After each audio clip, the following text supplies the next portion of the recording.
Mobile ऐसा जा रहा है।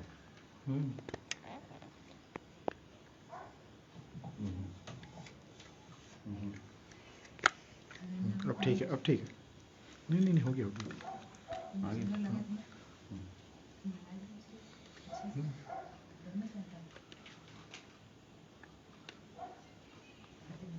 ऑन किया। हाँ, ओके। Hallelujah, hallelujah, hallelujah. परमेश्वर के ऊंचे नाम को महिमा मिले। इस प्रातः काल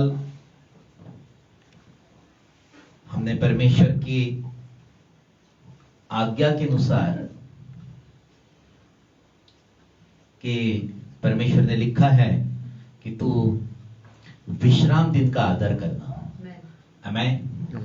और हम विश्राम दिन को जब परमेश्वर का दिन कह के उसका आदर करते हैं और हम समूह में संगति करने जाते हैं तो निश्चय परमेश्वर की पवित्र आत्मा हमारी सहायता करता है। हालेलुया। तो 6 दिन तो कामकाज करना, लेकिन 7वां दिन तेरे यहोवा के लिए होगा। आमीन। हालेलुया। तो हम उसका बड़ा आदर के साथ में उसका बड़ा आदर करें और परमेश्वर की महिमा जब हम करते हैं तो निश्चय वो अपनी महिमा से महिमा तक हमें बदलता है। हालेलुया।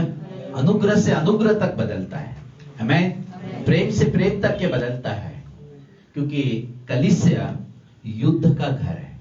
हमें शैतान अंधकार की शक्तियों पर हम इस जगह पर विजय प्राप्त करते हैं। हालेलुया।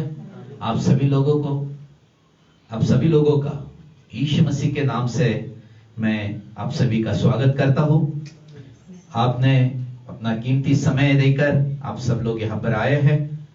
मैं विशेषकर छिंदवाड़ा की कलीसिया, नागपुर की कलीसिया और जितने भी गांव में, जितने भी नागपुर के अगल बगल में या छिंदवाड़ा के अगल बगल में गांव में जहां काम चल रहे हैं, सभी लोगों का यीशु मसीह के नाम से मैं स्वागत करता हूं, क्योंकि हम एक परिवार में हैं। हालेलुया। और हमारा परिवार का मुखिया हमारा परमेश्वर है। हालेलुया। और वो हमारा परमेश्वर है, वो हमारा मित्र है, वो हमारे सहायक है। हमें जैसे कि वचन में लिखा है कि क्या दूध पिलाने वाली मां तुम्हें छोड़ सकती है? अगर वो भी तुम्हें छोड़ दे, मैं तुम्हें कभी नहीं छोड़ूंगा। आमीन। परमेश्वर की वाचा हमारे साथ में है और परमेश्वर हमें अंश करते हुए बदलते रहता है। हालेलुया। आज हमारा विषय रहेगा प्राण। प्राण ये बहुत बड़ा विषय है बाइबल के अंदर में। भजन अगर आप देखोगे तो सबसे अधिक भजन जो लिखे गए हैं वो प्राणों के लिए लिखे गए हैं।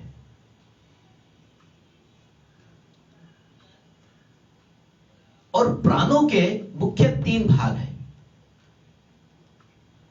हमारे पास में इच्छा शक्ति है, हमारे पास भावना है और हमारे विचार। ये 3 प्राणों के भाग हैं। कौन से? विचार, इच्छा और भावना। ये मुख्य 3 भाग प्राणों के हैं। आज हम उसके एक विषय के बारे में देखेंगे, यह है मेरी भावना। प्राणों में भावनाएं क्या काम करती मेरे शरीर के अंदर में, इस भावनाओं को कैसे कंट्रोल करना है, ये कैसी बीमारियों को लेकर आती है।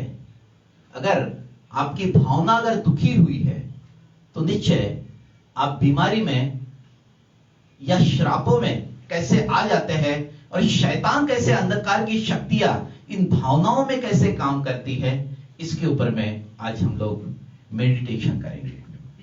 आमीन। भावनात्मक चोट बीमारी को लाती है। यही से आदमी नशीली चीजों का सेवन या गलत संगति का सेवन या गलत संगति में वो अपने आप को तैयार करता है। आमीन। जिसकी भावना दुखी हो जाती है, यहां अगर वो डॉक्टर के पास में इस बीमारी को लेकर अगर जा रहा है तो डॉक्टर यहां चंगाई नहीं दे पाते। आमीन। भावनाओं को जब चोट लगी है तो केवल प्रभु यीशु मसीह के कारण ही, क्योंकि भावनाओं का भाग जो है, हमारी जो भावना है, ये जब दुखी हो जाती है तब नाना प्रकार के गलत विचारों का आदान प्रदान यहां पर शुरू हो जाती है। आमीन। इन विचारों को कंट्रोल करना या उसके अधीनता में चले जाकर काम करना, हमें बहुत बड़ी बीमारी का हम सामना कर सकते हैं। हालेलुया। और यहां पर परमेश्वर ही हमें ठीक कर सकता है। मेडिकल साइंस या डॉक्टर के दवाखाने में जाकर हम इसका इलाज नहीं कर सकते। आमीन। इसका इलाज है एकमात्र परमेश्वर। आमीन। परमेश्वर के वचनों पर चलना, परमेश्वर के वचनों को जीवन में लागू करना, यह लिखा है मैं यही करूंगा। आमीन। तभी भावनाएं चंगी होती है। अच्छा, इसलिए शैतान जब यीशु मसीह के पास आए तब यीशु मसीह ने शैतान को यह बताया था कि उसने कहा कि इस पत्थर, तुझे भूख लगी है, इस पत्थर से कहे कि रोटी बन जाए। तब यीशु मसीह ने कहा लिखा है कि मनुष्य केवल रोटी से नहीं परंतु परमेश्वर के मुख से निकले हुए हर एक वचन से जीवित रहेगा। लिखा है। आमीन। तो मुझे इन भावनाओं को अगर ठीक करना है, इस भावनाओं में से अगर बाहर निकलना है, तो मुझे बोलना पड़ेगा भावनाओं को कि लिखा है, लिखा है, लिखा है। आमीन। आमीन। ये मेरे, क्योंकि भावनाओं को मैं अभी, इच्छा क्या होती है वो अलग भाग है, भावनाएं क्या है अलग भाग है, और विचार क्या है ये अलग भाग है। आमीन। इन तीनों के मिलकर हमारे मन और मस्तिष्क में कार्य करना शुरू कर देते हैं। हालेलुया। परंतु भावनाओं का जो भाग है वो मेरे बीमारी से संबंधित और मेरे मस्तिष्क से संबंधित काम करता है। आमीन। भावना उसका नाम है। विचार, आप जानते हैं विचार क्या है, इच्छा क्या है, वो अलग भाग है। लेकिन जो अगर आपको दुखी करने वाला अगर कोई भाग है, या आपके मन को अशांत करने वाला अगर भाग है, या आप वहां पर बीमारियों को लाने वाला अगर भाग है, वो मेरी भावना है।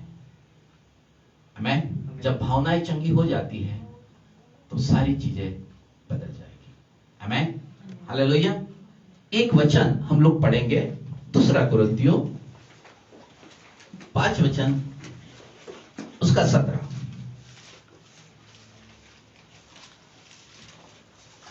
पढ़े।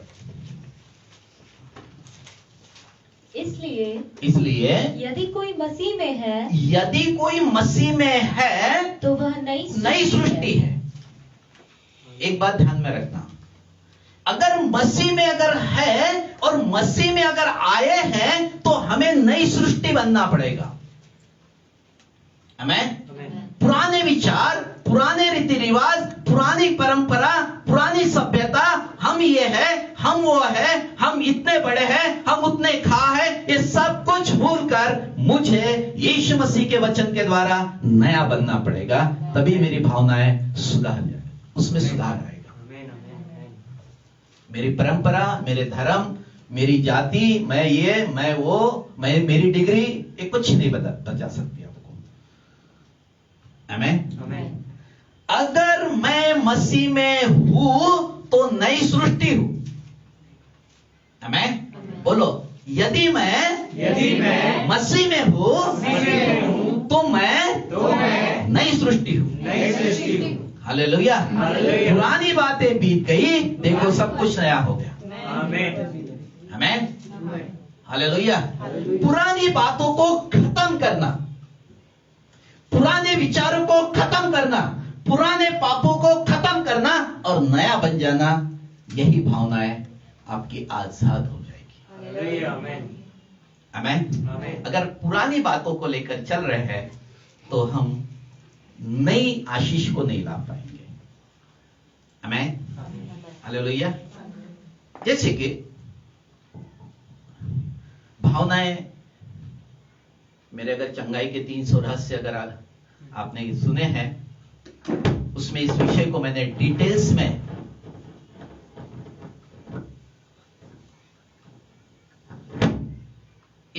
मैं बहुत डिटेल्स में आपको बताया हो।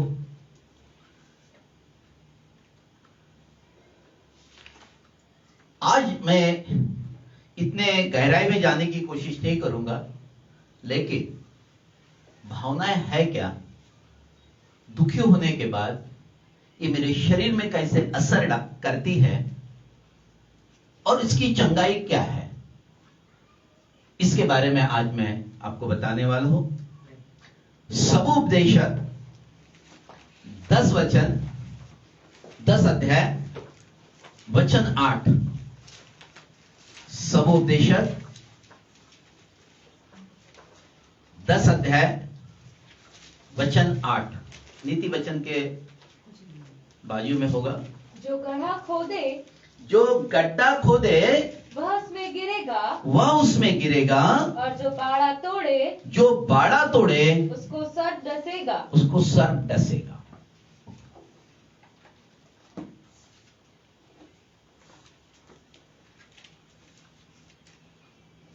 तनाव बाड़े को तोड़ता है। भावनाएं अगर आपकी दुखी हुई है तो तनाव आपके जीवन का मुख्य भाग बन जाएगा। मेरी आज बहुत सारी बातों को बहुत अच्छे से समझ लीजिए, क्योंकि ये आपको महत्वपूर्ण चंगाई की तरफ लेकर जाएगा। हमें मेरे प्राणों की चंगाई बहुत महत्व रखती है। अगर प्राण अगर बीमार है तो ऊपर से कितनी भी आप मेडिसिन लेते रहे, मेडिसिन भावनाओं को चंगी नहीं करती, मेडिसिन शरीर को चंगा करती है। उस समय वो चंगा कर देती है, लेकिन अगर भावना दुखी है तो वो समस्या फिर वापस आ जाती है। यही काम चल रहा है। क्या हो रहा है?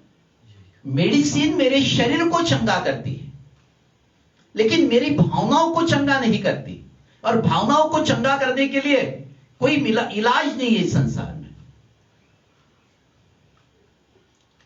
तब भावनाएं जब मेरी बीमार रहती है, मेडिसिन में शरीर, तब वो भावनाएं जब दुखी हो जाती है तब शरीर पर उसका असर दिखता है।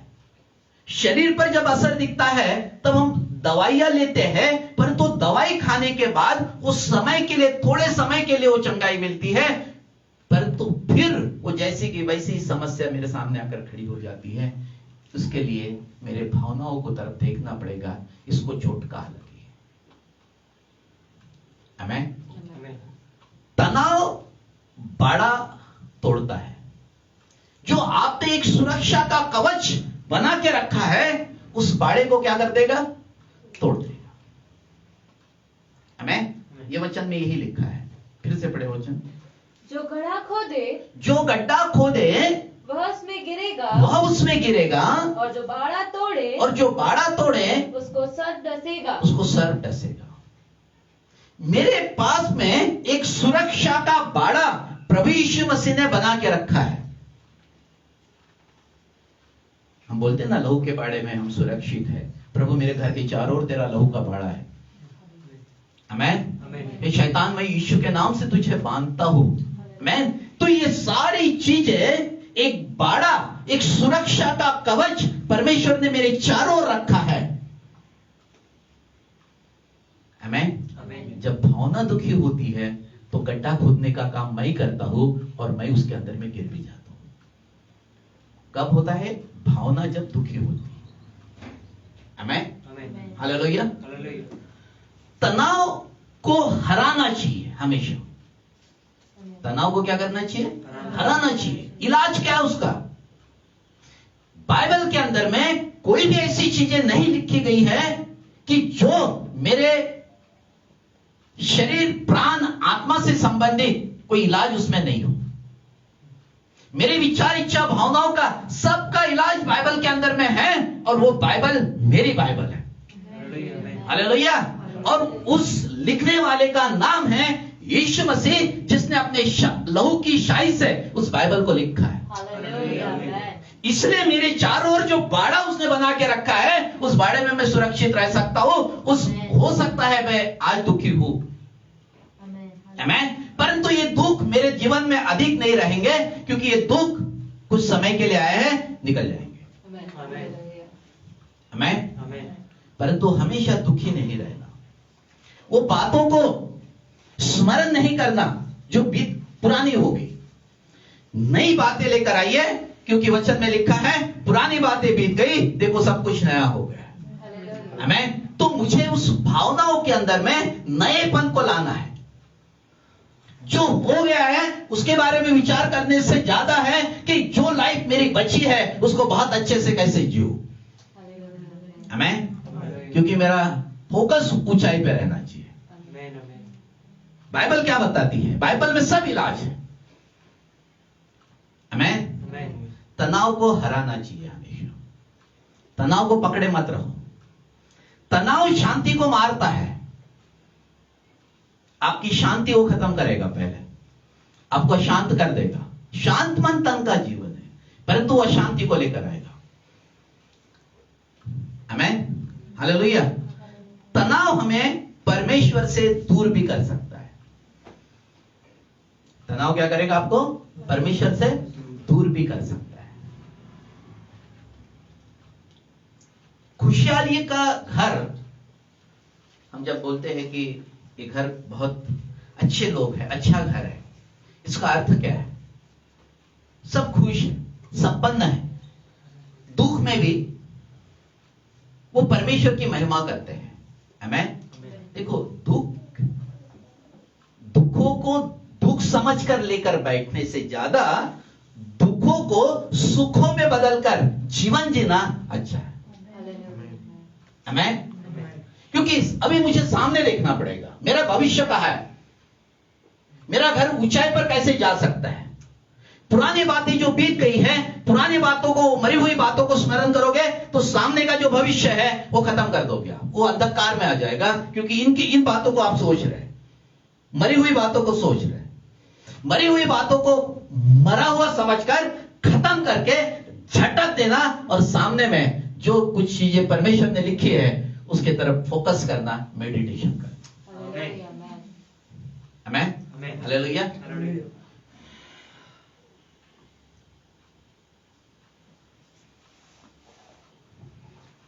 तनाव जम गया है, तनाव को लिटाना पड़ेगा, खत्म करना पड़ेगा। तनाव क्या है? तनाव को क्या करना पड़ेगा? लिटाना पड़ेगा, उसको अपने जीवन से खत्म करना पड़ेगा। तनाव में कुछ 6 महत्वपूर्ण बातें यहां पर मैं आपको बताता हूं। तनाव से होता क्या है? अगर तनाव मेरे घर में है या मेरे जीवन में है, तो आपके जीवन में क्या परिवर्तन आएगा, इसकी महत्वपूर्ण 6 बातें मैं आपको बताता हूं। तनाव में निर्णय लेने में मुश्किल होती है, आप सोच नहीं पाएंगे, अच्छी चीजें नहीं सोच पाएंगे। आमीन, हालेलुया। तनाव में अधिक स्वप्न देखता है आदमी। जब तनाव है आपके ऊपर में,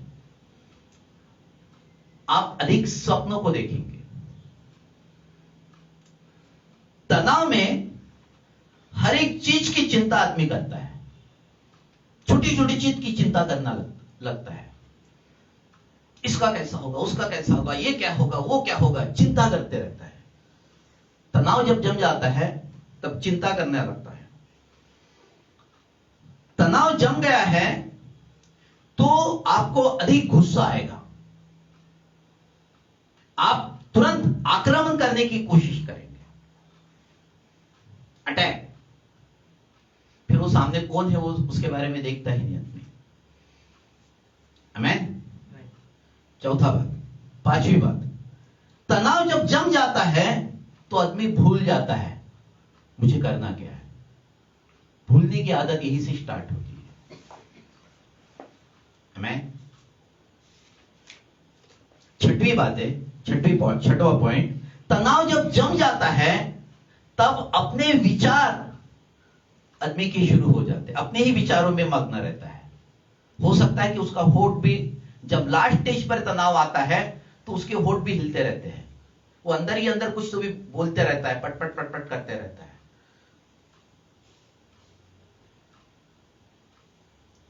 क्योंकि तनाव जम जाता है तब अपने विचार शुरू हो जाते हैं, वो आपको गलत दिशा में लेकर जाएंगे।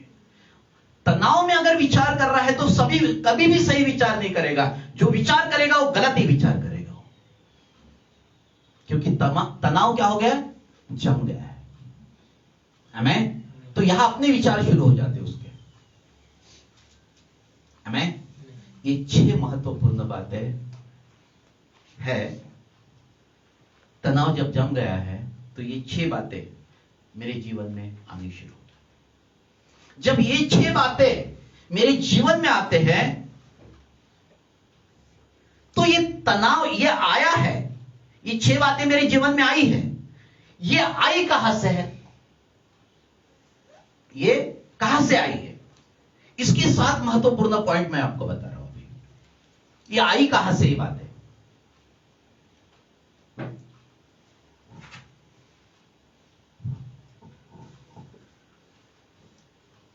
ये महत्वपूर्ण जो 6 बातें जो मैंने पीछे अभी बताया, ये 6 बातें क्यों आई मेरे जीवन में, इसके बारे में 7 महत्वपूर्ण पॉइंट आपको बताता हूं। तनाव आता है असंतुष्टि के कारण। असंतुष्टि के कारण तनाव आता है। आमीन। नंबर 2, आशाहीनता के कारण तनाव आता है। आशाहीनता के कारण तनाव आता है। आमीन। असुरक्षित भावनाओं के कारण तनाव आता है। असुरक्षित भावनाएं के कारण तनाव आता है। कमियों में रहने के कारण तनाव आता है।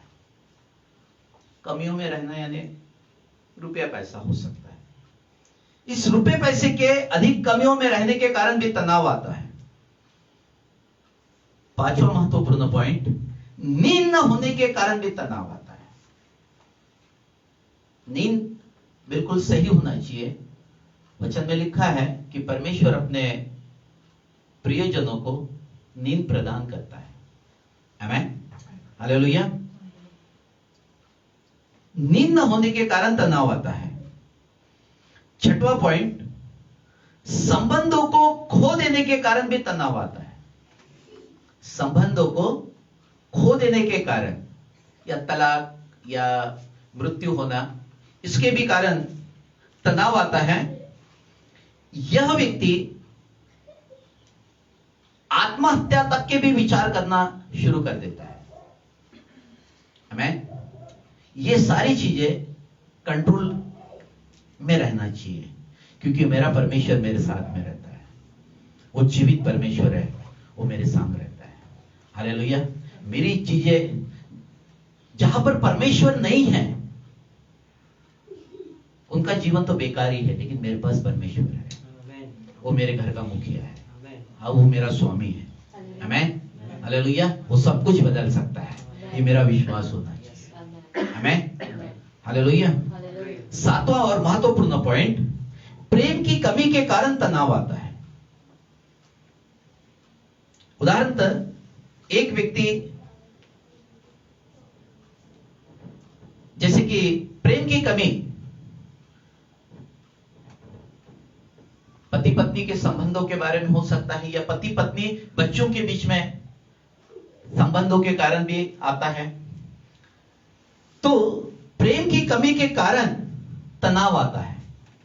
आपके घर में, बच्चों में या माता पिता में अगर किसी ने भी गलती की है और घर में अगर तनाव आया है, तो एक में से क्षमा मांगकर उस बात को वही खत्म कर दिया जाए।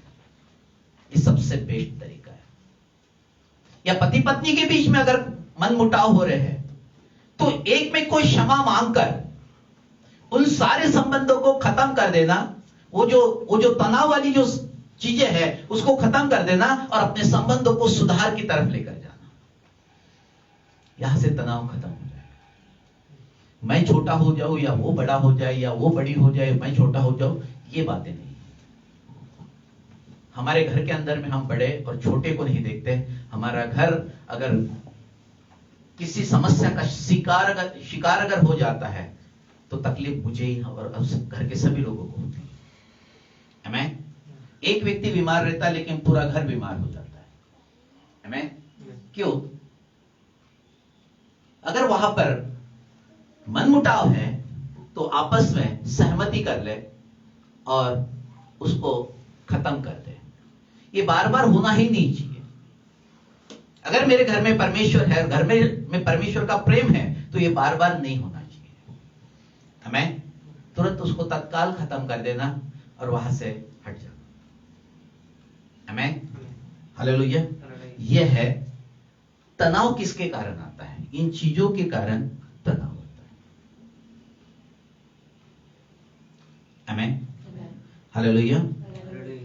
इसका निपटारा होना नहीं, अगर आपने सही वे में निपटारा अगर नहीं करते हैं, तो ये आपके घर में बीमारी को लेकर आ जाएगा। प्रभु बदल सकता है और बीमारी से मुझे चंगा कर सकता है। हमें तनाव के कारण महत्वपूर्ण 4 बीमारियां होती है।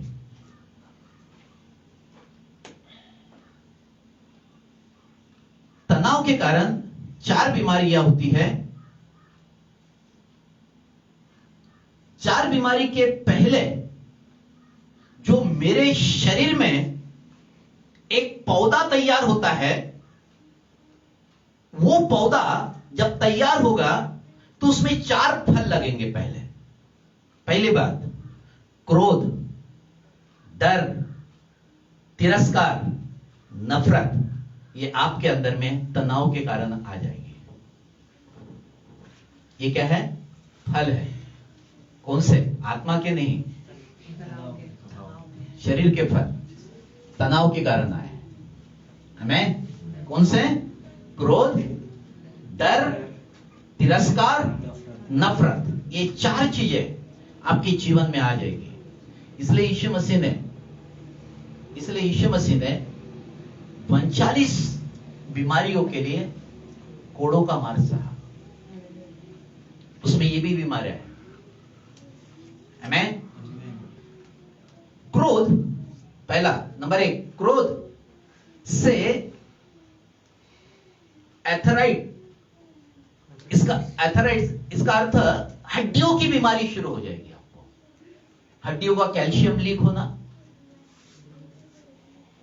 हड्डियों में हड्डी का पाउडर तैयार होना,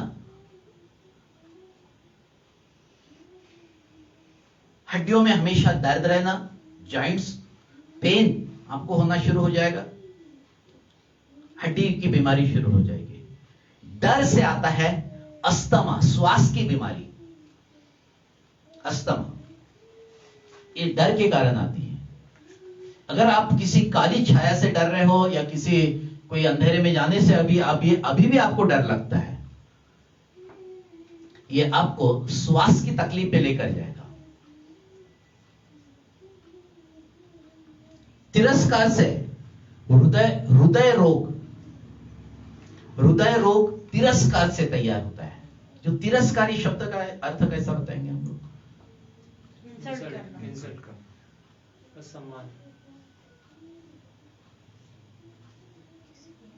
नहीं, एक व्यक्ति तनाव में है और वो किसी व्यक्ति का तिरस्कार करता है।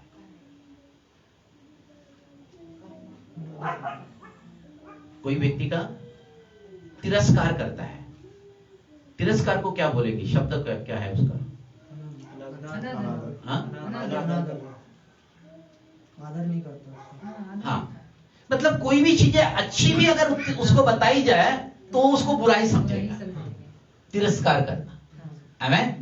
तिरस्कार, इसका तिरस्कार से हृदय रोग की बीमारी बनी रहेगी। आपका हार्ट हमेशा फेल होने की क्रिया में रहेगा, वो नसें ब्लॉक होने की क्रिया में आ जाएगी आपकी, आमेन। और नफरत से लकवा, झूले का मारा, पैरालाइज, आधा शरीर सुन्न होना, ये आता है नफरत से, आमेन। ये मेरी भावना है, ये मेरी भावना है। इतनी भयानक स्थितियां मेरे घर में ही वो तैयार कर सकती है, आमेन। इसलिए यीशु मसीह ने कहा सबसे प्रेम करो, और वचन में लिखा है क्योंकि परमेश्वर ने जगत से ऐसा प्रेम रखा। किसने रखा? परमेश्वर। किसके साथ? मनुष्य के साथ। रखा, इस शब्द का महत्व, परमेश्वर ने जगत से ऐसा प्रेम रखा, रखता रहा, रखता रहा, रखता रहा, ताकि मैं पापी था तब भी रखता रहा, चाहे मैं जुआ खेलता था तब भी रखता रहा, मैं शराब पीता था फिर भी तब रखता रहा, मैं व्यभिचारी था तब भी रखता रहा, इसलिए रखता रहा, इसलिए रखता रहा कि ये नाश ना हो पर तो अनंत जीवन प्राप्त करे। इसलिए उसने हमसे प्रेम किया, और वही प्रेम हमने भी करना चाहिए, आमेन। तब हम जीवन प्राप्त करें। उसने दाम दिया है, आप कर सकते हो। जब दाम नहीं दिए थे तो हम नहीं कर सकते थे, लेकिन जब उसने कहा कि अब दाम चुका दिया गया है, तेरे बीमारी के बदले मैंने कोड़ों का मार सह लिया है, तेरे अशांति के लिए मैंने अपना लहू बहाया, तुझे दुखी अब होने की आवश्यकता नहीं है, केवल मेरे वचन पर विश्वास कर और लोगों से प्रेम कर। खड़ा तो हो, एक कदम तू चलेगा, 10 कदम परमेश्वर चलकर आएंगे, हमें मुझे खड़ा होना पड़ेगा और चलना पड़ेगा उसके मार्गों पर, उसके रास्तों पर जो वचन सिखाता है, आमेन, हालेलुया। नीति वचन 4 अध्याय वचन 20 में लिखा है, हे मेरे पुत्र, मेरे वचन ध्यान धर के सुन। हे मेरे पुत्र, मेरे वचन ध्यान धर के सुन। हाँ, और अपना कान क्या बोला? मेरी बातों पर लगा। ध्यान धर के सुन। हाँ, और अपना कान मेरी बातों पर लगा। अपना कान मेरी बातों पर, किसके? परमेश्वर की बातों पर लगा। हाँ, इनको अपनी आंखों की ओट ना होने दे। इनको अपनी आंखों से क्या करने? ओट, मतलब ओझल न होने दे। इनको अपनी आंखों से ओझल न होने दे। हाँ, वरन अपने मन में धारण कर। इन सारी बातों को तो अपने मन में धारण कर। कहा बोला? शरीर में नहीं बोला। कहां पर? मन पर धारण कर। हाँ, क्योंकि जिनको वे प्राप्त होती है, जिनको ये वचन प्राप्त होते हैं, वे उनके जीवित रहने का, उनके भी जीवित रहने के और उनके सारे शरीर के चंगे रहने का कारण होती है। सारे शरीर में चंगे रहने का कारण होता है। भावना यही पर उसमें सुधार आ जाएगा। हालेलुया। मेरे भावनाओं में मेरा परमेश्वर आएगा। हालेलुया। जब मैं यीशु को बुलाता हूं तो यीशु मसीह मेरे अंदर आते हैं। भावनाएं भी अंदर का ही भाग है, वो स्वर का भाग है, प्राण। जब मेरी रचना हुई थी तो स्वर्ग से प्राण और आत्मा ही मेरे अंदर में आया था। वो स्वर्ग का भाग है। जिस दिन यीशु मसीह आएंगे वहां पर, और यीशु मसीह अंदर तब तक के रहेंगे जब तक आप उनके साथ में वचन में लिपटे हो। आमीन। अगर आपने वचन के विरोध में बातें करनी शुरू की या वचन छोड़कर अगर बातें करना शुरू की, तो यीशु मसीह वहां नहीं रहेंगे, फिर आप रहते हैं वहां। आमीन, हालेलुया। बड़े आदर के साथ में यीशु मसीह को बुलाना पड़ेगा कि हे प्रभु मेरे अंदर आइए और मुझे शुद्ध कर दीजिए। वो शुद्ध करेगा। अपने कान उनकी बातों पर लगा दीजिए, वो शुद्ध कर देगा। वो मेरे विचारों को बदल सकता है, मेरी इच्छाओं को बदल सकता है, मेरी भावनाओं को भी बदल सकता है। आमीन, हालेलुया। सेकंड एक वचन हम पढ़ेंगे, नीति वचन 14:30।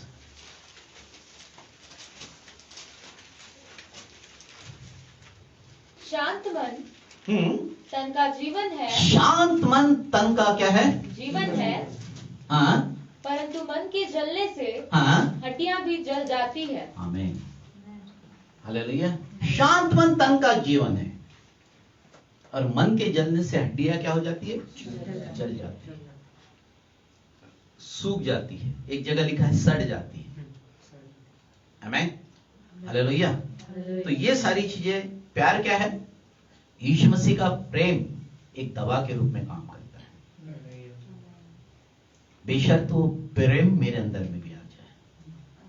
हालेलुया। पड़ोसी से नफरत करना बीमारी का कारण है। अपने पड़ोसी से बहुत अच्छे संबंध बना के रखना है, क्योंकि वो हमेशा देखते हैं उसको, जब भी देखते हैं तब भी फिर नफरत आती है।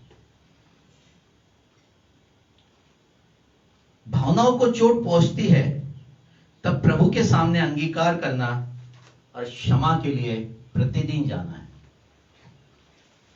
आमीन। जीवन में तनाव लाने वाली 9 घटनाएं मैं आपको बताता हूं, वरन 10 है। जीवन में तनाव लाने वाली 10 घटनाओं के बारे में मैं बताता हूं।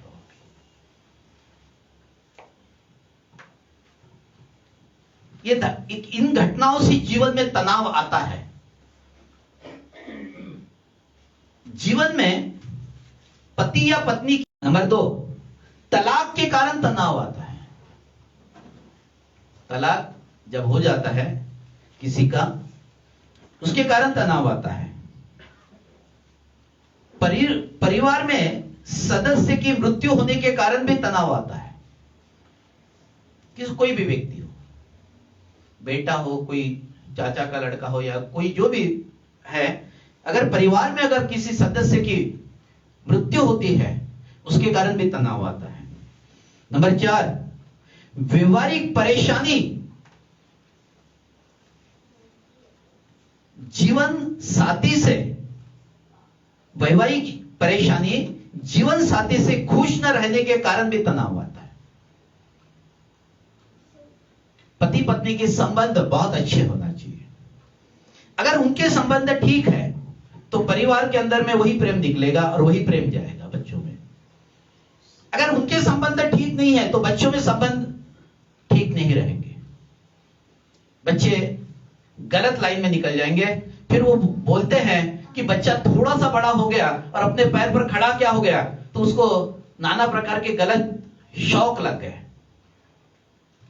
इसके पीछे सबसे बेसिक कारण यह है कि पति पत्नी के संबंध ठीक नहीं थे। जो आग आपने लगाई थी वही बच्चों के अंदर में गई है। घर बिगड़ गए। यहां पर थोड़ा समय बच्चा बड़ा हो गया, शैतान ने उसको पकड़ लिया। खर्रे खाना, गुटखे खाना, बीड़ी, सिगरेट, गलत लाइन में जाना, व्यभिचार, इन सारी चीजें फिर उसके अंदर में इन्वॉल्व हो जाती हैं। क्योंकि अगर घर के अंदर में तनाव का वातावरण है तो वो बच्चों में जरूर रहेगा। आमीन। अगर आप घर के अंदर में बड़े बुजुर्ग लोगों का तिरस्कार अगर आप कर रहे हैं, हो सकता है सास ससुर उसमें आ जाए, तो ये तिरस्कार आपके बच्चों में जाएगा। और जब बच्चे बड़े हो जाएंगे तो वो आपके साथ में वैसा ही व्यवहार करेंगे जैसे आपने सास ससुर के साथ में किया था। आमीन। जिस नाप से तुम नापते हो उसी नाप से तुम्हारे लिए नापा जाएगा। जो बोते हो वही काटोगे। आमीन। हालेलुया। नंबर 5, शारीरिक चोट तनाव को लाती है। किसी से हमको जब चोट लग जाती है, कोई हमारे विरोध में कुछ ऐसी बातें बोल देता है जिसके कारण चोट लगने के कारण भी तनाव आता है। हमें नौकरी चले जाने से तनाव आता है। इस महामारी में मृत्यु तो हुई है, लेकिन लोगों की सर्विस जाने के कारण बहुत सारे घरों में तनाव आ गया और घर के घर अस्त व्यस्त हो गए। मृत्यु के आंकड़े से यह आंकड़ा सबसे बड़ा आंकड़ा है। नौकरी जाने से तनाव आ गए। हमें ये सबसे बड़ा आंकड़ा है इस समय। ना शहरों के अंदर में ज्यादा दिखता है। 7, रिटायर होने से तनाव आता है। इसलिए रिटायरमेंट तनाव का अगर कारण होगा और तनाव अगर होगा तो आपकी जल्दी मृत्यु की तरफ आप चले जाओगे।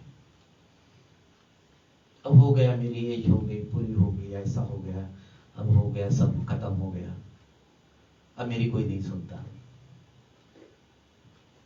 हमें इसके कारण भी मृत्यु का कारण बन जाएगा। 8, आर्थिक दबाव जब आता है तब तनाव आता है। आर्थिक दबाव, रुपए पैसे की कमी जब होनी शुरू हो जाती है तो भी एक दबाव का और तनाव का कारण बन जाती है। जब बेटा या बेटी घर छोड़कर चले जाते हैं तब तनाव आता है।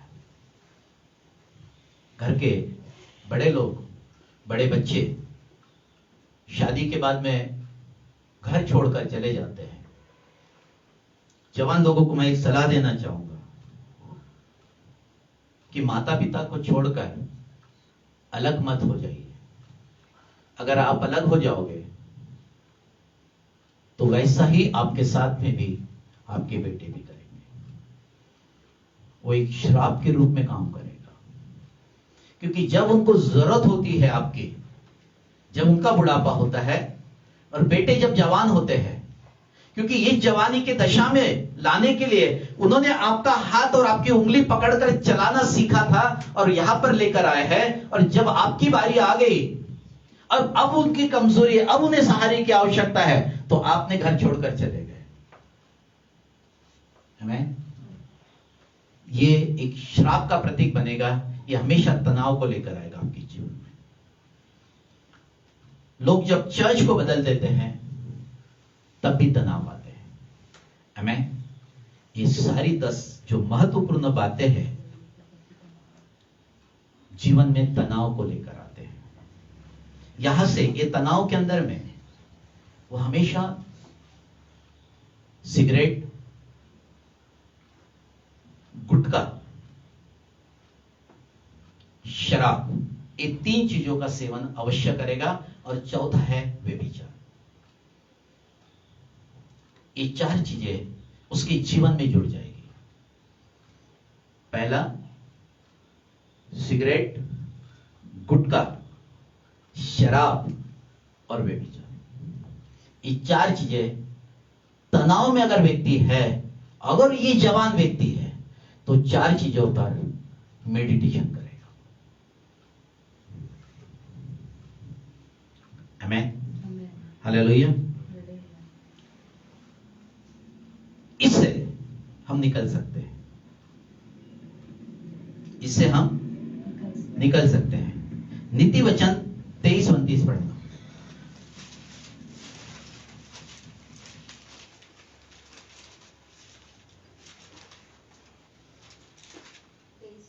तेईस का 29। कौन कहता है हाय, कौन कहता है हाय हाय, कौन झगड़े रगड़े में फंसता है, कौन बकबक करता है, किसके अकारण घाव होते हैं, किसकी आंखें लाल हो जाती है। हमें ये नशीली चीजों का सेवन के बारे में बता रही बात है।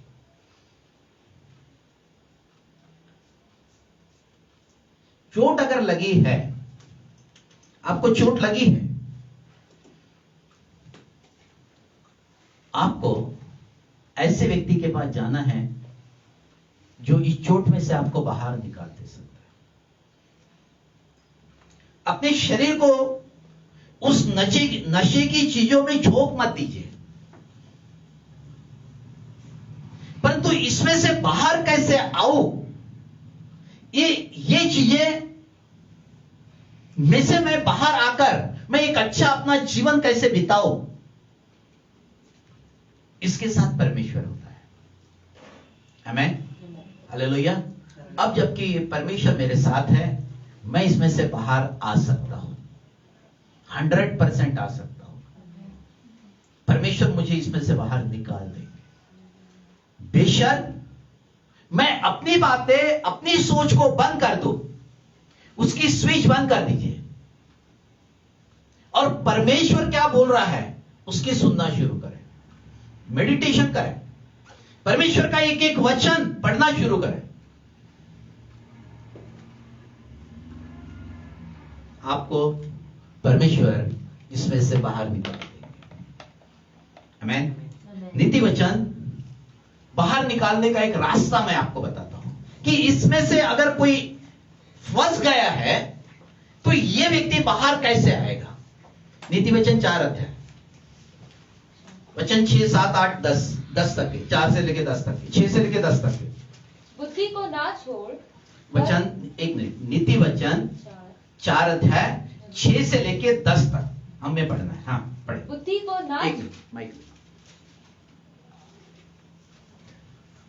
बुद्धि को ना छोड़, बुद्धि को ना छोड़, वह तेरी रक्षा करेगी, वह तेरी रक्षा करेगी, उससे प्रीति रख, उससे प्रीति रख, वह तेरा पहरा देगी, वो तेरा पहरा देगी।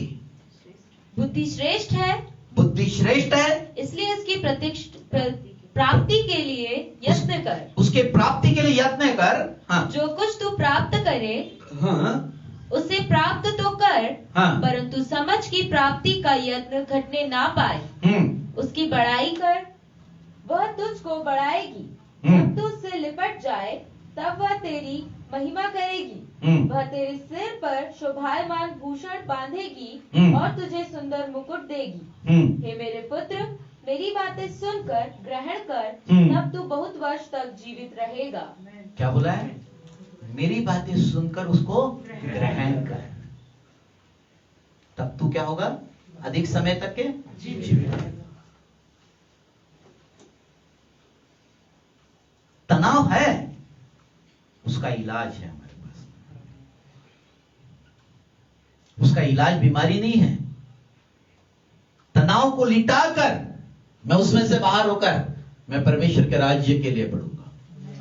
हमें परमेश्वर मेरे साथ है, परमेश्वर मुझे और ऊंचाई पर लेकर जाएगा। जो मैंने खोया है कोई बात नहीं है, अब खो दिया है, अब नहीं खोऊंगा, अब मेरे साथ परमेश्वर। हमें अपने जीवन को परिवर्तित कर दीजिए।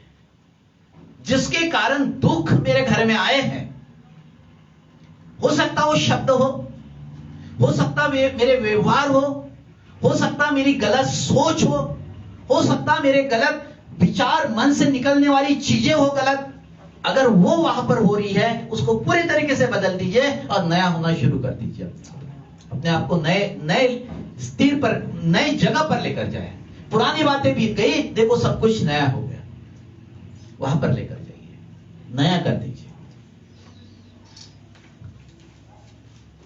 मैं तुरंत, अगर मेरे शरीर में अगर कोई किसी भी प्रकार की समस्या आती है, मैं तत्काल उसके पीछे लग जाता हूं, उसको निकालने की कोशिश करता हूं। आई कहां से, क्यों मेरे जीवन में घर कर रही है, हमें उसका पीछा करिए, उसका क्या करना है? पीछा करना। हम क्या करते हैं? उसको थोड़े समय के लिए बंद कर देते हैं। बहुत बार बहुत सारे लोग कैसे काम करते हैं, अभी उसके जीवन में अगर वो चीजें आ रही है, इसका अर्थ वो लोग करते क्या है, उसको निकालते नहीं, उसको थोड़े समय के लिए बंद करके रख देते हैं, फिर कुछ समय के बाद में फिर वो शुरू हो जाता है। ये नहीं होना चाहिए, उसको जड़ से निकालकर बाहर कर दीजिए। उसका परमानेंट इलाज होना चाहिए आपके पास, उसको टेम्परेरी इलाज मत करिए उसका। आमीन, हालेलुया। 10 तक के हो गया पूरा। यशायाह 40 अध्याय 29, 30 और 31 तीन वचन पढ़े। यशायाह 40 अध्याय 29, 30 और 31। हाँ, वह थके हुए को बल देता है, और शक्तिहीन को बहुत सामर्थ देता है, हाँ। तरुण तो थकते हैं और श्रमित हो जाते हैं, और जवान ठोकर खाकर गिरते हैं। परंतु जो यहोवा की बाट जोते हैं, हाँ, वे नया बल प्राप्त करते जाएंगे। आमीन। वचन को क्लेम करिए, हमें नया बल प्राप्त करना, उससे नई सामर्थ प्राप्त करनी, नई ताकत को प्राप्त करता है। आमीन, हालेलुया। और कुछ है? परंतु जो यहोवा की बाट जोते हैं, वे नया बल प्राप्त करते जाएंगे। वे काबू के समान उड़ेंगे, वे दौड़ेंगे और श्रमित ना होंगे, चलेंगे और थकित ना होंगे। यहाँ उम्र की कोई लिमिट नहीं लिखी, यहाँ उम्र की कोई लिमिट नहीं लिखी। कहीं पर भी चोट लग सकती है, जवान को लग सकती है, बचपने में बच्चों को भी चोट लग सकती है, जवान व्यक्ति को भी चोट लग सकती है, मध्य समय के लोगों को भी चोट लग सकती है, बुढ़ापे में भी चोट लग सकती है, चोट कभी भी लग सकती है। आमीन। परंतु चोट का इलाज मेरे पास में है, इसमें से मैं बाहर आ सकता हूं। आमीन। एक वचन और, भजन 55 उसका 22।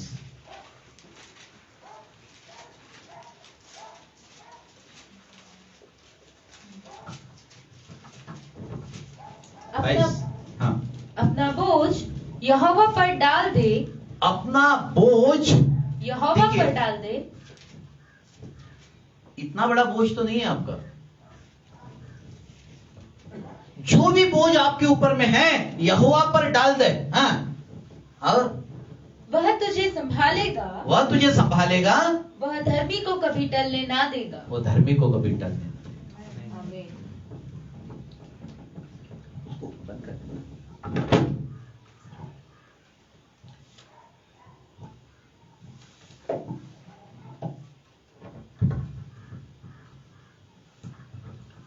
हालेलुया।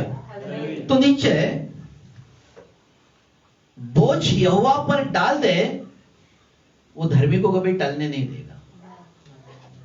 हमें मैं बाहर निकल रहा हूं, अभी मैं बाहर निकल रहा हूं।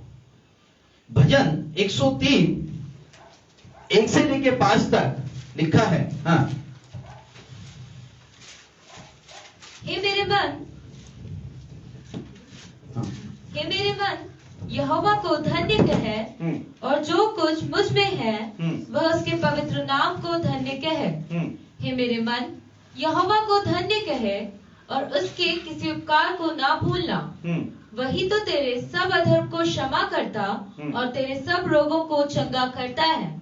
वही तो तेरे प्राण को नाश होने से बचा लेता है, और तेरे सिर पर करुणा और दया का मुकुट बांधता है।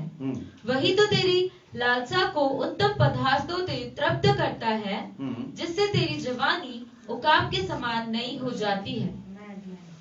आमीन, हालेलुया। अगर ये वचन आंखें बंद करके मनी मन में दोहराते रहोगे, आप आजाद हो जाओगे। ये रास्ता है आजाद होने का। आमीन। इसलिए भावनाओं को, इसलिए भावनाओं को चंगाई परमेश्वर देगा। मेरी भावनाओं को चंगाई परमेश्वर देगा। बोलिए, मेरी भावनाओं को चंगाई प्रभु यीशु मसीह देगा। आमीन, हालेलुया। क्योंकि ये अगर चंगी हो गई यहाँ पर, तो आपकी बीमारी जो शरीर में दिख रही है वो पूरे तरीके से ठीक हो। आमीन। आपकी जो भी समस्या है, ये चोट है भावनाओं पर। गलत निर्णय मत लीजिए उस समय। सलाह लीजिए एक व्यक्ति की, काउंसलिंग, आपको काउंसलिंग की आवश्यकता है। आप एक ऐसे पास्टर के पास जाइए, एक ऐसे अगुवे के पास में जाइए कि जो आपको समझा सकता है और इसमें से बाहर निकाल दे सकता है। आमीन, हालेलुया। क्योंकि यहां पर ये चोट लगी है, आपको घाव अंदर में हुआ है, और वो जो घाव हुआ है वो मिटाने का काम, इस घाव को ठीक करने का काम केवल यीशु मसीह करेगा। आमीन, हालेलुया। तो यीशु मसीह के पास मुझे जाना है और एक अच्छी काउंसलिंग करने वाले व्यक्ति को अपने घर में बुलाइए। वो आपको इसमें से बाहर निकाल देगा। खुलकर सारी चीजें उसके हाथ में दे दीजिए, बोल दीजिए उसको पूरी तरीके से। बहुत सारे लोग प्रभु के पास में आते हैं, लेकिन अपनी जीवन की बातें वो छुपा छुपा कर रखते हैं। अगर आप छुपाएंगे तो आपका जीवन जो तहस नहस अभी तक के होते गया है, वैसे ही चलते रहेगा। मेरे जीवन में क्या कमियां हो रही है, क्या पहले से लेके शुरू तक के क्या क्या हो रहा था मेरे जीवन में, ये आपने उस पासवान से बात नहीं की अभी तक के। इसलिए वो मरी हुई बातें आपकी जीवन के पास में बनी रही, और एक दिन अकस्मित कुछ तो भी हो गया।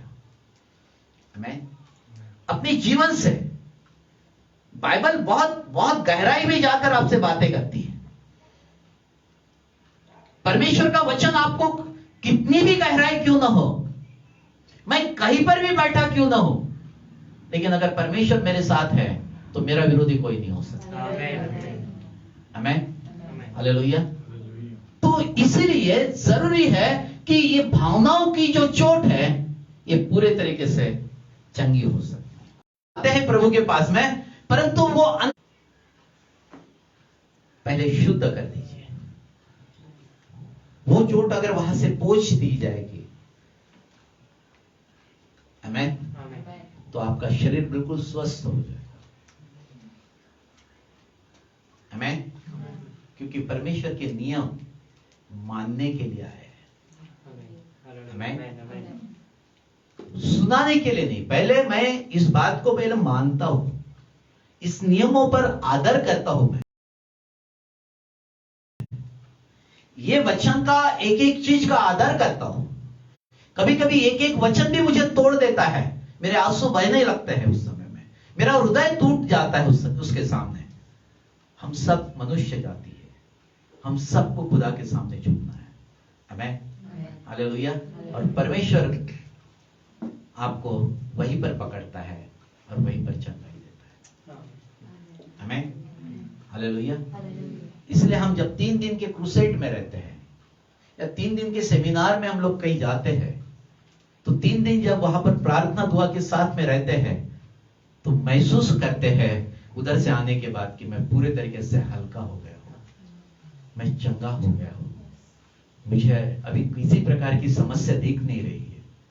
हमें प्रार्थना की लाइफ भी बढ़ जाती है, क्योंकि आपकी विचार, इच्छा, भावनाओं को परमेश्वर ने वहां, वो जो चोटें वहां पर थी वो खत्म हो गई। आमीन। इसलिए आपको ऐसे जो सेमिनार सेमिनार होते हैं, इस सेमिनार में जाना चाहिए ताकि वहां पर क्या हो जाए, आपकी चोट जो लगी है विचार इच्छा भावनाओं में वो पूरे तरीके से चंगी हो जाए। आमीन, हालेलुया, हालेलुया। आइए प्रियो, हम सब लोग अपने स्थानों पर खड़े हो जाएं, अपनी आंखों को परमेश्वर के सामने बंद करें। अगर कोई चीज, हम सब अपने स्थानों पर खड़े हो जाएं। Thank you.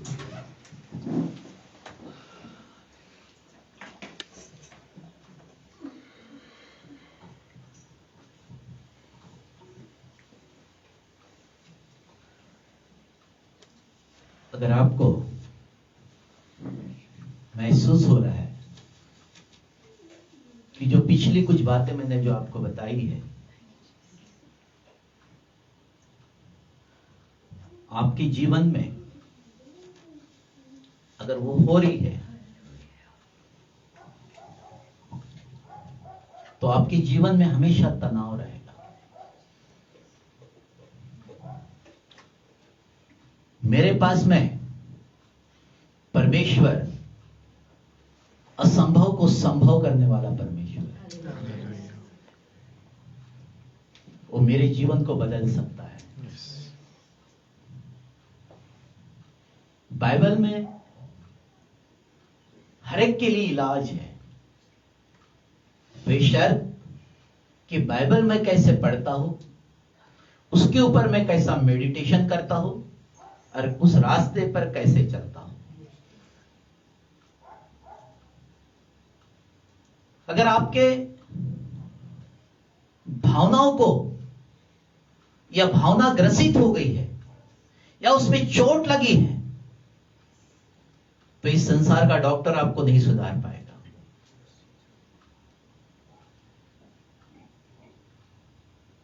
इसलिए हम परमेश्वर के अधीन होकर शैतान का सामना करना है।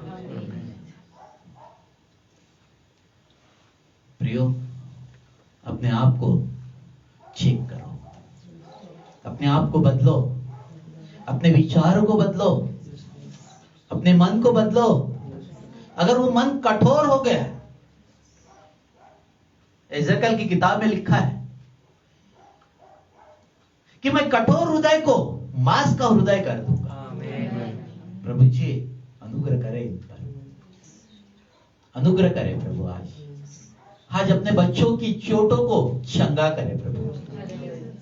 जो भावनात्मक चोट उनको लगी है प्रभु, आज इन्हें चंगा कर दीजिए प्रभु। मैं तुझसे प्रार्थना करता हूं, जो कोई यहां पर देख रहा है प्रभु जी, जो कोई ये मैसेज सुन रहा है प्रभु जी, प्रभु उनके हर एक की भावनाओं को जो चोट लगी है प्रभु जी, चंगा कर दीजिए प्रभु। उनके घाव को पोंछ दीजिए प्रभु, और शरीर में जो भी अशांति, बीमारी, समस्या, दुख है, उसको उससे आजाद कर दीजिए। अनुग्रह करे पिता, अनुग्रह करे प्रभु। छू लीजिए पवित्र आत्मा, स्पर्श करे प्रभु जी। देखो, पुरानी बातें बीत गई, सब कुछ नया हो गया। प्रभु उनको नया कर दीजिए, उन्हें नया कर दीजिए प्रभु जी। पुरानी बातें अब उनके जीवन से निकल रही है प्रभु। ओ नई बातें वहां पर आ रही है प्रभु जी। ओ बंधन टूट रहे प्रभु जी, आपकी सामर्थ बह रही है प्रभु जी। ओ प्रभु जी, पुराने विचार खत्म हो रहे हैं। ओ आपका लहू बह रहा है प्रभु जी। ओ शाखोरी री री री री और राबोली की नी ओ साखा लारा ना छोड़ी शु के नाम में शैतान ये आजाद हो रहे हैं। ये परमेश्वर की संतान है, यही परमेश्वर की संतान है। परमेश्वर ने इनके लिए अपने प्राणों को दिया है ताकि ये आजाद हो जाए, आशीषित हो जाए, संपन्न हो जाए और स्वर्ग में प्रवेश करे। ओ इसलिए आजाद किया है उसने। ओ यीशु आपकी जय हो, यीशु आपकी जय हो, यीशु आपके बलिदान की जय हो, यीशु आपके लहू की जय हो, यीशु आपके कोड़े खाने से बीमार चंगे हो रहे हैं। ओ आपकी महिमा हो, वो आपकी महिमा हो। आपके अभिषेक के लिए धन्यवाद, आपके सामर्थ्य के लिए धन्यवाद, आपके कोड़ों के लिए धन्यवाद, धन्यवाद। उस कलवरी के श्रापित मृत्यु के लिए धन्यवाद। जो प्रभु जी वो श्रापित, वो हमारे श्रापों को तोड़ रही है प्रभु जी, वो हमारे पापों को मिटा रहा है। और रीबा बा बा बा बा बा, ओ शाखाला, ओ शिखान तारा राना बा, ओ शाखुरिया रा बा बा बा। ओ प्रभु जी आपकी सामर्थ बह रही है। ओ आपके बच्चे चंगे हो रहे हैं। ओ भावनाएं शुद्ध हो रही है। ओ विचार शुद्ध हो रही है। ओ इच्छाएं शुद्ध हो रही है। ओ लहू आ रहा है। ओ यीशु का लहू, यीशु का लहू बह रहा है। यीशु का लहू बह रहा है। ओ यीशु के लहू में सामर्थ है। यीशु के कोड़ों में सामर्थ है। ओ धन्यवाद यीशु, धन्यवाद यीशु, चंगाई के लिए धन्यवाद। ओ सामर्थ के लिए धन्यवाद। ओ प्रभु जी पुरानी बातें बीत गई, नए हो रहे हैं। ओ लोग नए हो रहे हैं, आपके वचन के द्वारा नए हो रहे हैं। आपके वचन के द्वारा नए हो गए। आपके वचन के द्वारा नए हो गए। आपके वचन के द्वारा नए हो गए। आपकी सामर्थ बह रही है। आपका अभिषेक बह रहा है। आपके वरदान बह रहे हैं। ओ री बा बा बा बा बा बा, ओ री खन थाला राना बा। ओ हालेलुया, हालेलुया, हालेलुया। चाहिए फिर हम अपने हाथों को स्वर की ओर उठाकर कहे thank you Jesus, thank you Jesus, thank you Jesus, thank you Jesus.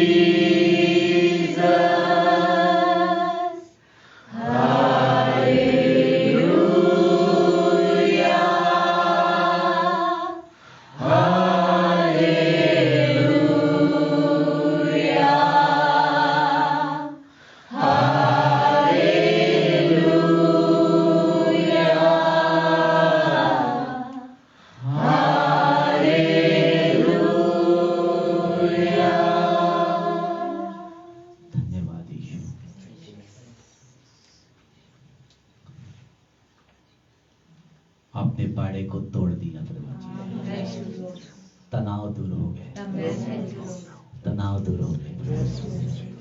लोग आजाद महसूस कर रहे हैं, लोग शांति महसूस कर रहे हैं, हल्कापन महसूस कर रहे हैं। ओ मन और मस्तिष्क हल्का हो गया। धन्यवाद महान अनुग्रहकारी पिता। फिर एक बार इन सभी को तेरे हाथ में सौंपता, इनकी सहायता करना प्रभु, इनको संभाल कर लेकर चलना प्रभु जी। प्रभु आप इनकी सहायता करेंगे तो प्रभु इनमें ये सचमुच आजाद हो जाएंगे। प्रभु मैं चाहता हूं कि इनकी सहायता आप करें, इनका मार्गदर्शन करें, इनको जीवन की रोटी खिलाए, इनको जीवन का जल पिलाए और इनको चट्टान पर खड़ा कर प्रभु जी, ताकि तेरी महिमा हो, तेरी महिमा हो। भावनात्मक चोटों को आपने चंगा कर दिया है, मन को शुद्ध कर दिया है, कठोर हृदय को तोड़ दिया है। प्रभु सारी बातों के लिए धन्यवाद। ओ आपका धन्यवाद हो, सारी महिमा आपको मिले। आपने लोगों को चंगा कर दिया, धन्यवाद। आपने लोगों को शुद्ध कर दिया, धन्यवाद। लोगों की पापों की क्षमा दे दी प्रभु, धन्यवाद। उद्धार का जीवन दिया, धन्यवाद। ओ आपकी सामर्थ बह रही है, सारी महिमा आपको मिले। यीशु मसीह के सामर्थ्य नाम में प्रार्थना को मांगते हैं, आमीन। हालेलुया। आइए प्रभु की सिखाई हुई प्रार्थना करें। हमारे पिता तू जो स्वर्ग में है, तेरा नाम पवित्र माना जाए, तेरा राज्य आए, तेरी इच्छा जैसे स्वर्ग में पूरी होती है वैसे पृथ्वी पर भी हो। हमारे दिन भर की रोटी आज हमें दे, जैसे हमने अपने अपराधियों को क्षमा किया वैसे तू भी हमारे अपराधों को क्षमा कर। हमें परीक्षा में लाना परंतु बुराई से बचा, क्योंकि राज, पराक्रम और महिमा सदा तेरी है, आमीन। परमेश्वर पिता का प्रेम, प्रभु यीशु मसीह का अनुग्रह और पवित्र आत्मा की सहभागिता हम सबों के साथ हमेशा हमेशा तक बनी रहने पाए, आमीन और आमीन। महत्वपूर्ण सूचना यह है कि 13 तारीख के पहले अगले महीने में प्रभु के भवन का काम शुरू करने जा रहे हैं। तो सभी लोग प्रार्थना में उठाते रहे इस विषय को, जो ऑनलाइन मैसेज आपको दिया गया था, तो आप उनको उठाते रहे और हम जल्द से जल्द वह काम शुरू करें, इसके लिए प्रार्थना करते रहे। और सेकंड महत्वपूर्ण विषय यह है कि आप अगले संडे प्रभु भोज भी होगा। अगले संडे प्रभु भोज होगा, तो आप तैयारी में परमेश्वर के भवन में। आमेन, हालेलुया।